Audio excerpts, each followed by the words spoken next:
Good morning, idol. Ampalaya. So, magdilig tayo mga idol ngayon ng ating ampalaya.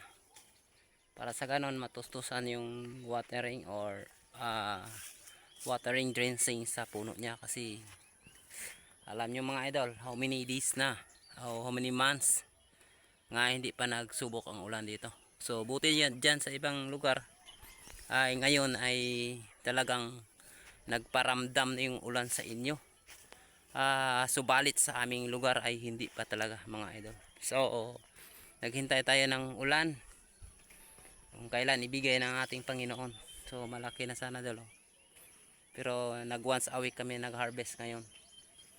Ilagay namin sa once a week para dumami yung harvest kasi para hindi malugi yung buyer. So mga idol, malaki na, lalo na kapag Friday. So Friday pa schedule nito sa harvesting. So kailangan nating alagaan ng mabuti.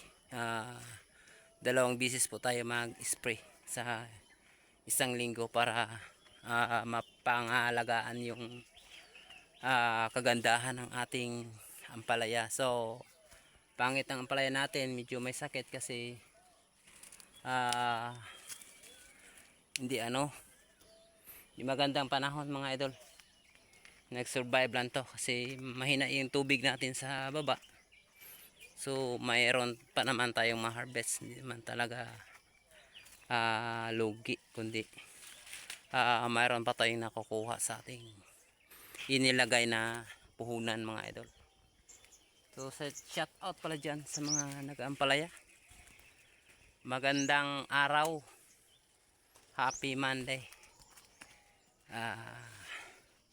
Malapit na ang tag-ulan mga kaparmer. Malapit na tayo magtanim ng mga bagong pananim para sa ating darating nga mga tag-ulan or darating nga Vermont, di ba? Ayan. So sana abutan tayo ng ulan para sa ganon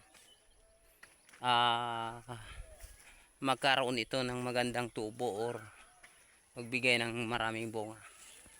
Kasi malaki na ang gastos at saka mahal pa naman ang mga gatong at saka ang fertilizer ngayon medyo mataas ang presyo dahil sa ating bilihin at saka ang gulay medyo mura ang presyo mga idol. So lugi tayo mga kaparmer, lugi tayo kung talagang bilangin natin lahat, lugi tayo. So ang ginagawa natin paalalay lang kasi hindi naman talaga lagi lugi, kundi minsan ay maganda rin ang presyo, maganda rin panahon, mabilis tumubo yung tanim kasi tag-ulan tapos magandang ang pananim natin sa ating farm. So doon tayo babawi, di ba? So wag tayong susoko, laban lang mga idol. Good morning and thank you very much.